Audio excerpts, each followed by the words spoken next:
Before introducing our experts, whom I warmly thank for being with us today, we are delighted, me and my colleague Zoe Davison, Research Director of the Bone Cancer Research Trust, to share two brief presentations for a quick update on the Bone Sarcoma Alliance and on the FOSTER results. As many of you will remember, the Bone Sarcoma Alliance was announced during last SPAGN annual meeting in Dublin. Then its kickoff meeting was held in September. Basically, the rationale for building this alliance is as follows.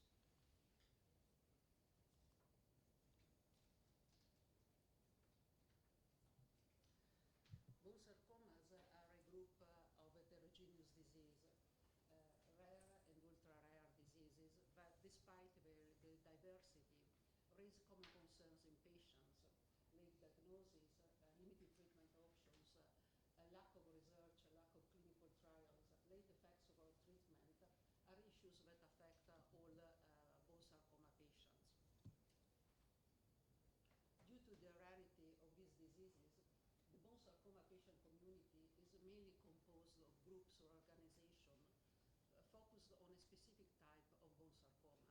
This resulted in a small and fragmented community. Hence the idea of building the BSA with the aim to bring together the different sarcoma communities to work conjointly on issues of common concern in order to amplify the voice of all bone sarcoma patients, raising awareness of the burden of the diseases, engaging with professionals, providing inputs to research, as well as building evidence in order to speed up the advances in patient cure and care are the main overarching goals. In essence, the BSA is an informal partnership among patient groups, patient organizations, patient parent advocates, and patient networks working under SPAGN's umbrella. Currently, it includes 18 partners, 18 organizations from Europe, the US, and India. But the Alliance is open and welcome everyone who wishes to be part of it and to share its values. In this regard, in January, some main governance principles were established and adopted, as well as a steering committee was appointed in order to provide guidance and to oversee the comprehensive scope of the Alliance.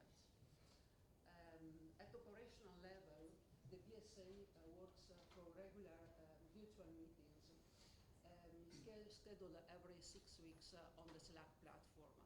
SPAGN supports at the operational level by providing different services, such as a central point of contact, serving as administrative support, and promoting relationships through its global network. At the moment, the BSA is in its early stages of development. What does this mean? This means that the partners are getting to know each other and sharing experiences, as well as mapping out the common challenges and trying to prioritize those issues, those common issues of concern. And this also on the basis of the results of the FOSTER survey. In this regard, it should be mentioned that the BSA arises from the joint efforts between SPAGN and the patient parent group of FOSTER Consortium. The results of a FOSTER survey, the first survey designed by patients for all bone sarcoma patients, have offered an important relevant overview of patient-relevant issues in these 4 areas: diagnosis, treatment, research, and support. Preliminary results were shown last year in Dublin, and now Zoe will provide us with an update on them. Please, Zoe.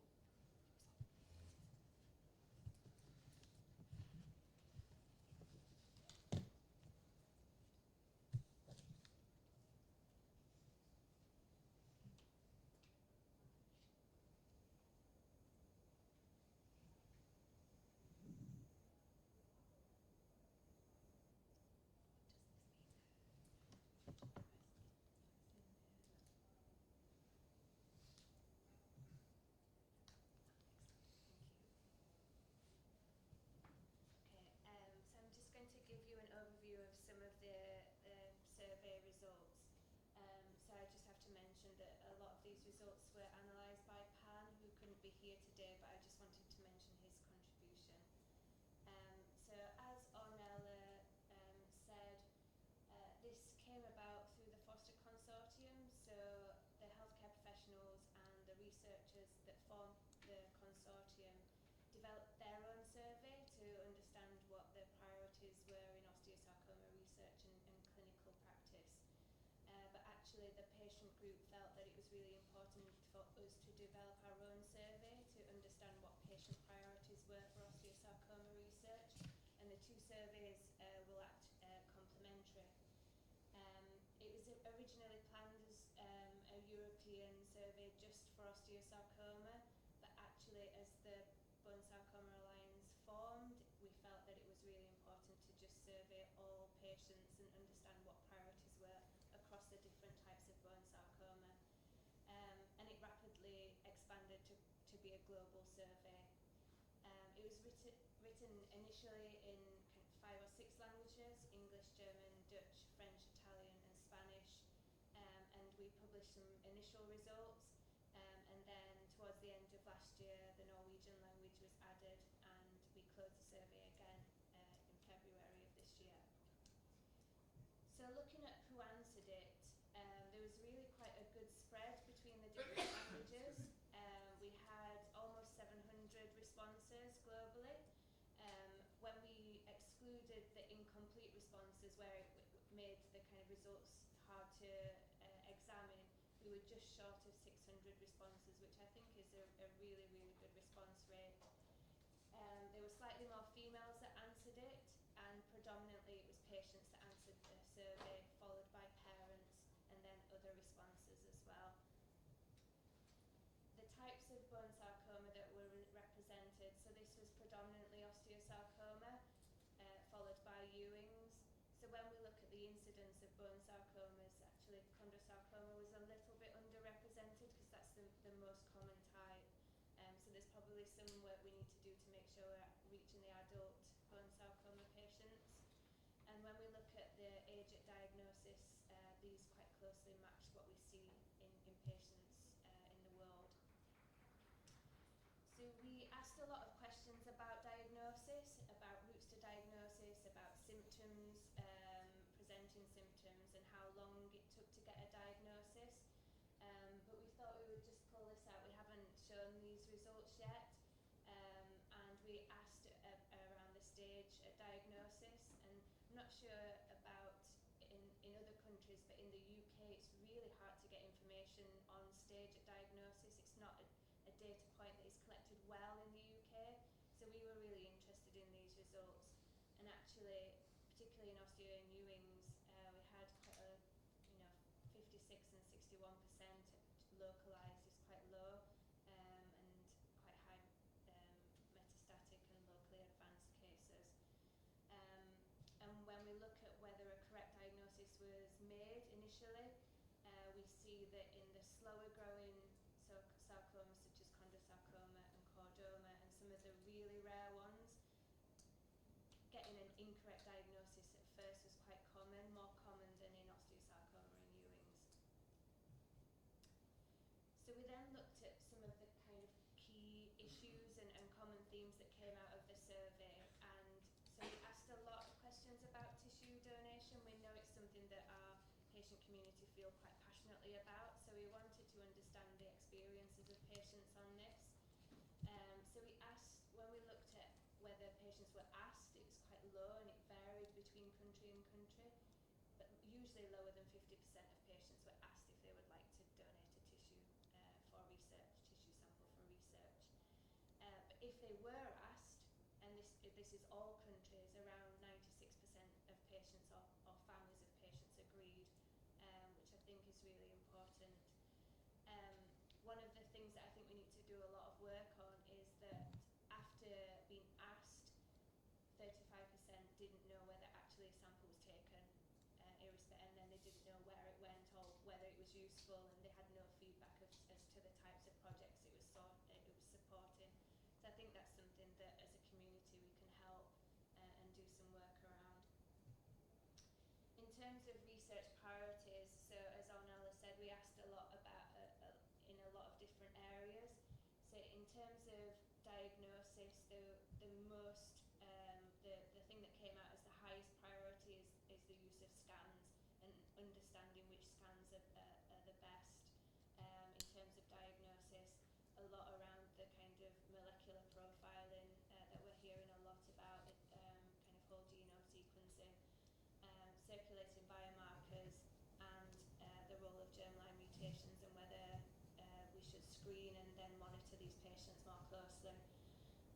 In terms of drug treatments, the key one, the top priority was around precision medicine, knowing how to treat patients and stratifying patients. A lot of patients were interested in immunotherapy and targeted therapy, and then drug repurposing. In terms of surgery, the top priority was perioperative therapies, so things that were so drugs that were given during surgery, around tumour margins, understanding surgical research, 3D surgical planning and navigation, and the use of cryotherapy. Support and survivorship, there was a lot of like overlapping themes, and the top themes are around psychological support. We know from working with our patients that this is a big gap, not just at the time of diagnosis, but a long time after treatment. It's a huge problem and a huge unmet need, and that came out top, and then second top in survivorship. Also rehabilitation, pain management, financial support, and late and long-term effects, which I think come up time and time again. So in terms of what next, so this was presented, or preliminary data was presented at CTOS. The plan is to publish this in a peer-reviewed paper. This is just kind of some top-line findings, but there's some really, really interesting and powerful data in the survey. We would like to make the disease-specific subsets available to researchers so that you can use it within your research. And it's time to start thinking of the next survey. We know we can reach a lot of patients. If there are any types of survey or any themes or subjects that we should be asking our patients about, we're open to suggestions. Okay, thank you, Zoe. Let's move on to the heart of the session, which will consist of 5 presentations with a coffee break scheduled at about 3:30. Questions from the audience will be answered at the end of each presentation. So it's my pleasure to welcome Professor Campanacci, Director of the Department of Orthopedic Oncology and Reconstructive Surgery at Carigi Hospital in Florence. He will provide us with a talk on precision surgery.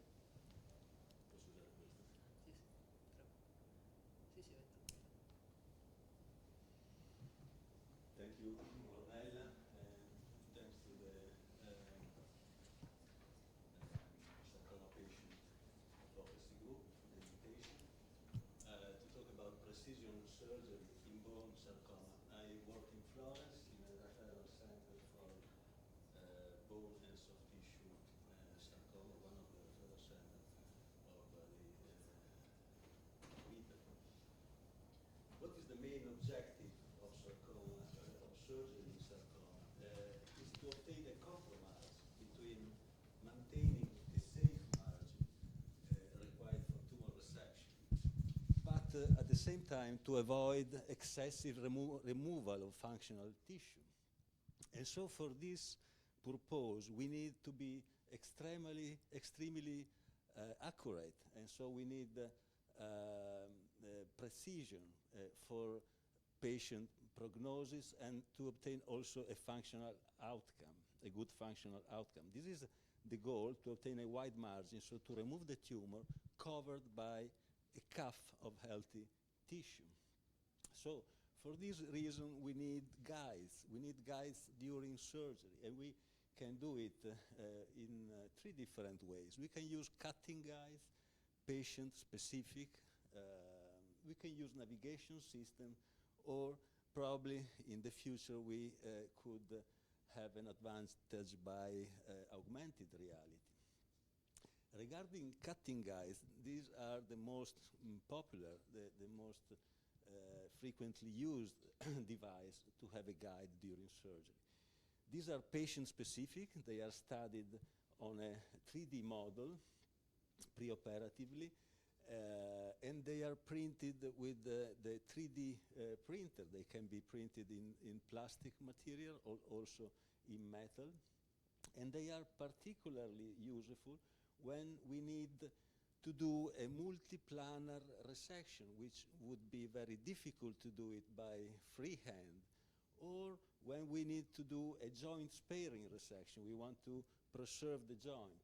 And then for reconstruction, we can use customized allograft or customized prosthesis. This is an example of an osteosarcoma of the metaphysis of a 9-year-old boy. And it was possible to perform a resection removing the metaphysis but preserving the epiphysis with the ligamentous insertions. So this is very useful for the patient to maintain the epiphysis and the joint, native joint. And in this case, we reconstructed the knee with an allograft together with a vascularized fibula, because the allograft gives the mechanical strength and support, and the vascularized fibula, the vascularized fibula of the patient provide the biological activity. This is an autologous fibula. With this result, excellent result after 10 years, but of course, we had to remove the growth plate, and so when you remove the growth plate, you will have limb length discrepancy at the end of the growth. And in this case, it was possible to use these new devices, which are intramedullary lengthening nails, very useful to correct the limb length discrepancy. They work with electromagnetic field, so the patient every day apply to the leg without any surgical procedure, just at his home, apply this magnet, and the nail is able to lengthen 1 millimeter per day, and so to correct the limb length discrepancy. This is the X-ray of the correction, and then the new bone formation after 8 months. So these are revolutionary devices, very, very useful in this kind of reconstruction. This is another case of a young lady with an adamantinoma, which is a low-grade malignant bone tumor arised on an osteofibrous dysplasia. And also in this case, we needed precision to preserve the proximal tibia. So we projected and produced these cutting guides, custom-made, to be able to perform a very precise osteotomy and to preserve the joint line of the knee. Also in this case, we use the combined technique, an allograft together with an autologous fibula, but this time we use the homolateral fibula, so the fibula of the same leg, which was transposed and inserted inside the allograft, and this is the excellent result after 12 months, perfect healing of the allograft.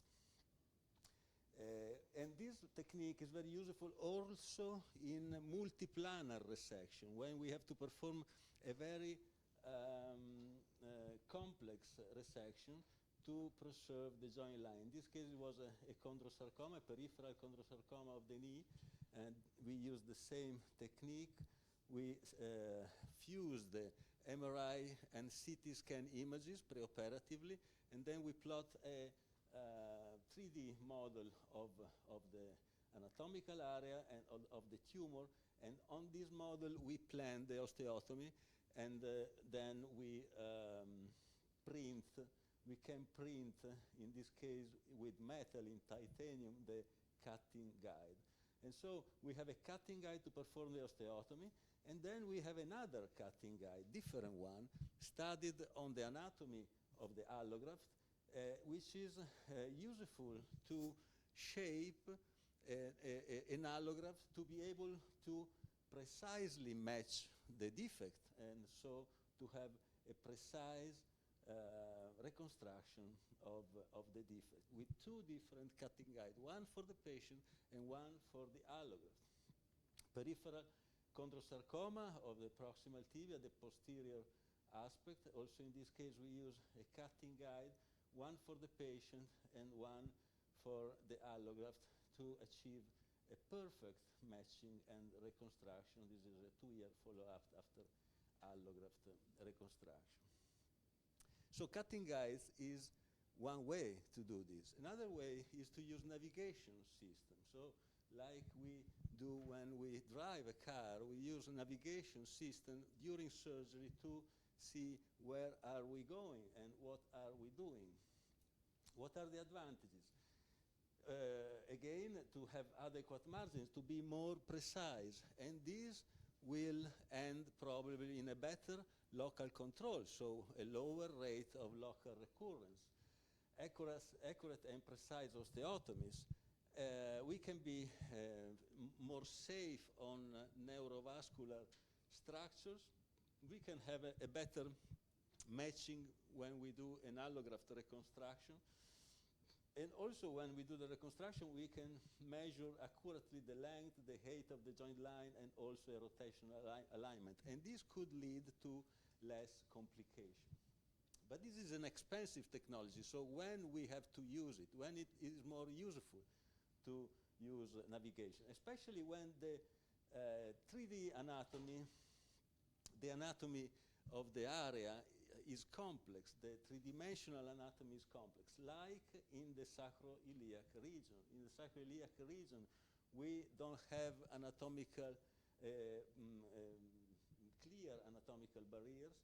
We are near to viscera, nerves, and vessels, and the anatomy is complex. So, in this case, it is useful to perform the resection with navigation. This is one of the examples. And this author from the Netherlands had a look if there is an advantage to use navigation in pelvic and sacral surgery. Che è successo?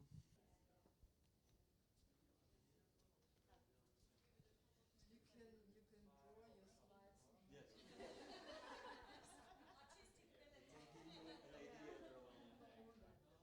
A 3D model. Does anyone have any questions on surgery that we can write down for now? Please. How can you solve it if the cancer associated with the nerve in sacrum or pelvic tissue? If you remove it, it's the functioning removed too. But if you let it inside the bone, Yeah. maybe. Yeah, that is a major issue, a big problem. So the objective is to remove the tumor. So we cannot accept to go surgically inside the tumor to preserve a nerve. So in that case, we have to sacrifice the nerve. If you are dealing with a sacral root of the sacrum, you can accept to cut a sacral root. But if you are dealing with the sciatic nerve is the main nerve of the lower limb. That will give a major deficiency and a major injury for the patient. So this has to be discussed in a multidisciplinary setting, but also with the patient, of course. Because in some cases, when the sciatic nerve is involved, a surgical treatment with an amputation could be necessary. In other cases, you can accept to resect the sciatic nerve, but with a major deficit, a major functional impairment. And so you have to discuss with the patient. But the objective is to remove the tumor. So. Patient is too young to discuss. Decide that the patient survive without leg, or another major point, but to deal with children is always difficult, but you have to deal with the parents, but you have to deal also with the child. So you have to talk to the child and make him understand slowly, carefully, very slowly, day by day, together with the family. So a very difficult situation, but children are able to accept more easily a functional mutilation than an adult patient. That is something that we have learned with experience. So both an amputation or a rotation plasty in some cases is accepted more easily by a child than by an adult. But you touched a very sensible point.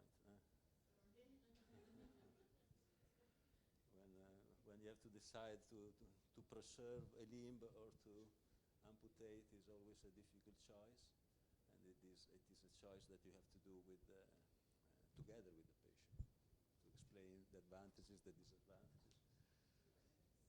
So I was talking about navigation, and these authors had a look if there was an advantage in terms of local recurrence if we use navigation in pelvic and sacral surgery, and they saw that adequate margins, surgical margins, were more frequent with the navigation than without.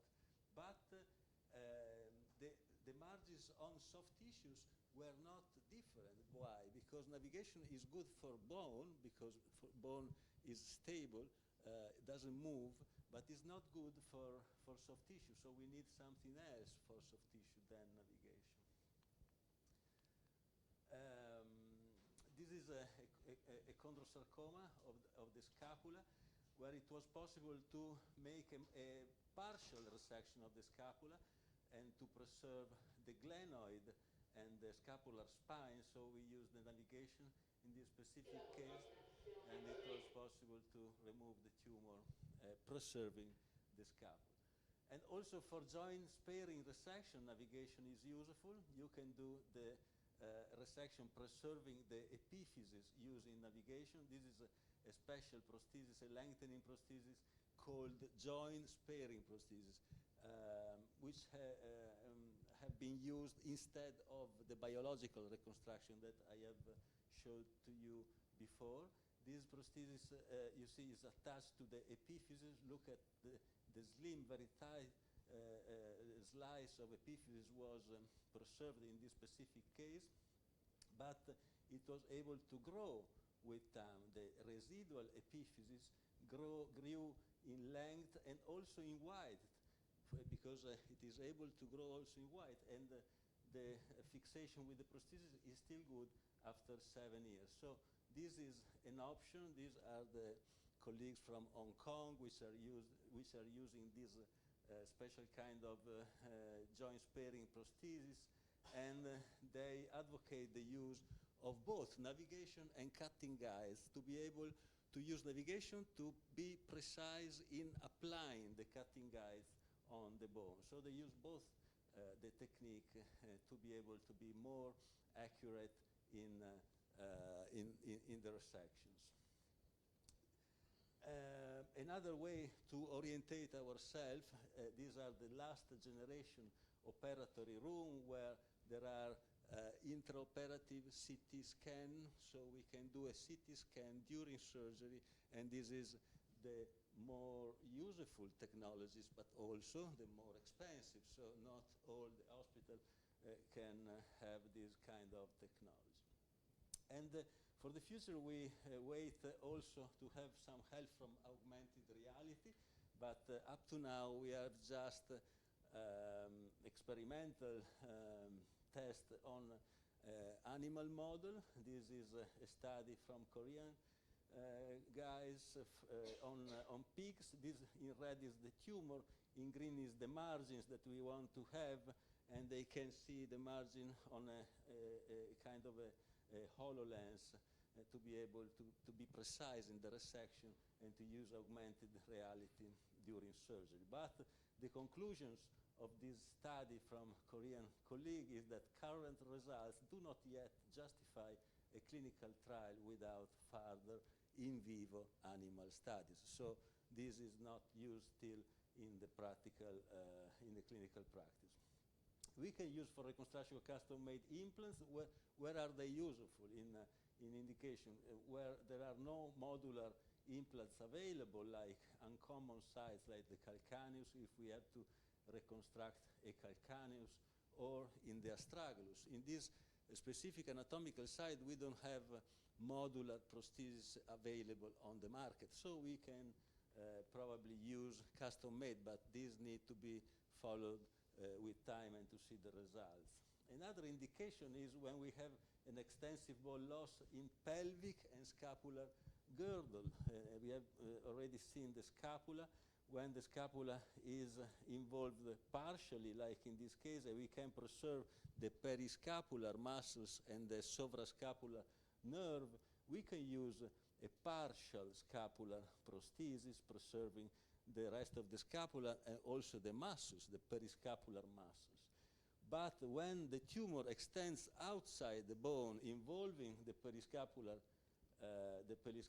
muscles, we have to remove the entire scapula, and in this case, we can use these custom-made implants with constrained scapular and humeral prosthesis in order to have a stable fulcrum for the lever arm of the deltoid. So the prosthesis in this case should have a constrained mechanism. And custom-made is very useful also for the pelvis. There are no prostheses available on the market for this kind of defect, so we have to produce the prosthesis patient by patient, specifically for the patient, with this kind of fixation in the sacral vertebra, and so custom-made is very helpful in this clinical situation. Or other situation like joint sparing prosthesis, we have already seen some example of joint sparing prosthesis. Also in this case, we can use custom-made device which have to be produced in a patient-specific way. And also for pediatric patients, custom-made is useful. For pediatric patients now we can use this lengthening prosthesis that can be lengthened without surgical procedure, but just with electromagnetic field, as we have seen for lengthening prosthesis. These are custom-made device, and the stems, fixation stems, can be produced and designed with different philosophy. This was curved, smooth at the tip, coated with hydroxyapatite at the bases. These are all mechanical and biomechanical concepts that have to be applied to pediatric patients. And the prosthesis has a maximum of lengthening potential, and when we have reached the maximum of lengthening potential, we can substitute the prosthesis, leaving the stem in situ, with a new prosthesis, more long, with another lengthening potential until to arrive to the end of the growth. So then we can correct deformity with new device. We can use lengthening nails, we have seen them already, but we can use also hexapodalic external fixator. These are external fixator based on a technology which was introduced in the middle of the 20th century, and based on this kind of concept is able to correct deformities in the plane of the space, 6 different kind of deformity. This is a recurvatum and shortening deformity. You see that you can apply the external fixator, and again a software says to the patient which one of these colored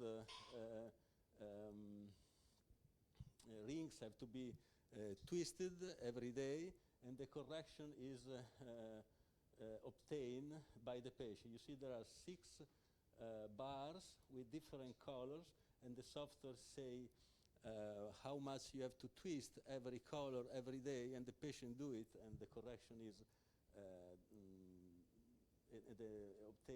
obtained spontaneously. This was another patient. You see the correction, the lengthening, also the correction of the deformity. So in conclusion, we can say that surgical margin is the unique surgeon-related prognostic factor for the patient. So our objective has to be the surgical margin. Then we can discuss how to obtain, but that's our goal. And surgical resection must be a balance between safe surgical margins and functional preservation, as we are talking about. The advances in imaging technology, in preoperative adjuvant treatment and digital planning allow conservative procedure, like we have seen, joint sparing resection and multiplanar resection. But to do this, we need intraoperative guides, leg cutting guides, navigation system, intraoperative CT scan, and also, we hope for the future, the augmented reality. 3D printed custom-made technology allow us personalized surgical resection and reconstruction, and we have seen that non-invasive new devices for specific multiplanar deformity correction can be used and are very, very useful, and they have been a disruptive technology that has been introduced in recent years. Thank you very much.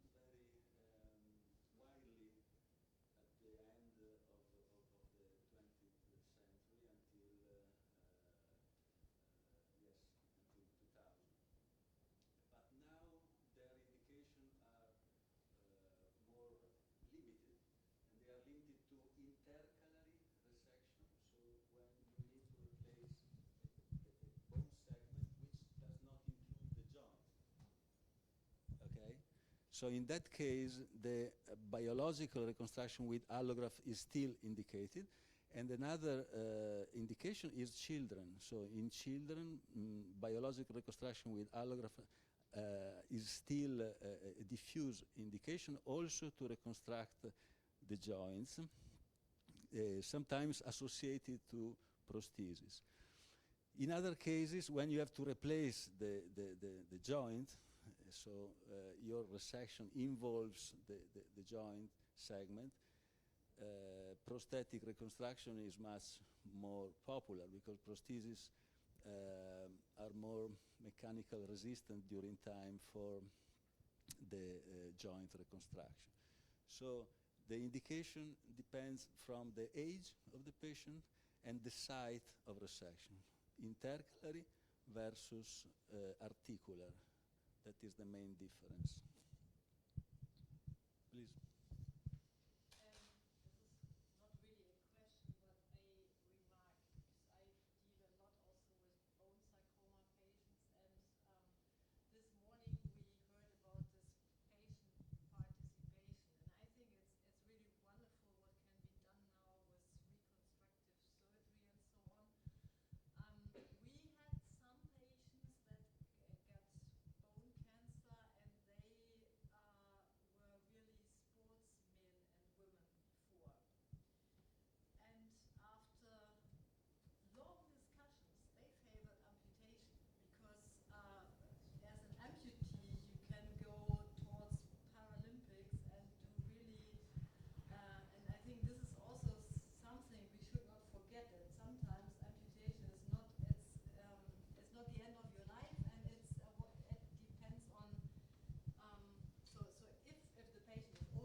think. Most patients want to keep their leg, of course, but I know, like from my patients, I know quite a few. They said no. This is absolutely true. I agree with this, but this is very subjective. So patients are all different one from the other. So you cannot say it depends from the latitude also, because if you go south, they prefer to preserve the limb. If you go north, they prefer to have better function. And it depends from the age, because younger people prefer to have better function. I had patients who wanted to go to the Paralympic. They saw that with a prosthesis, with a knee prosthesis, they had more pain than their colleague with above knee amputation. So they wanted to have above knee amputation because they didn't want to have any more pain, and they wanted to go to the Paralympics. So it's very subjective. We cannot. That's the reason why I say that you have to discuss the indication with the patient and to decide together what is better for the single patient. Tailor-made treatment, as I tried to show you technically, but also with the relationship with the patient. I have a question on surgical margins. Can the fluorescence assist the surgeons in identifying surgical margins? Fluorescence. You mean indocyanine? Yes, there are some studies about that, and they are using it in neurosurgery. But this is another kind of surgery, because in neurosurgery they go inside the tumor and they remove the tumor until they find healthy tissue. We do the opposite. We stay outside of the tumor, so we don't see the fluorescence, because the tumor is covered by healthy tissue. What we could see are the skip lesions. So that is a technology very interesting that we are trying to see if we can apply it in sarcoma surgery, but up to now it's not used. Last question. Yeah, I'm very glad that I heard about the magnetic plating prosthesis, because I think in Hungary it's not available, or children suffer from the very, very painful treatment, as her femur must be long and long, and it's a very new thing, I think. No? The nail, you mean the The nail? magnetic. Yes, but the nail or the prosthesis? The prosthesis that can The connect prosthesis, inside yeah. the limb leg. Yeah, yeah. And it's very, very good, and I hope it will be wide available. Right. Thank you so much. that I have to ask. Yeah, Or I not. didn't invented it. I did not invent it.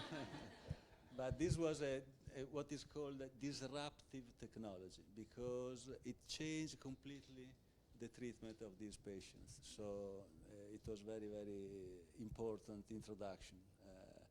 But now there are some problems with the distribution with these prostheses, because the company which produces the more interesting with the best technology now was acquired by another company, and now it's difficult to obtain these prostheses for bureaucratic problem, and also because they came from England, but then after the Brexit for Europe is much more difficult to obtain these kind of devices.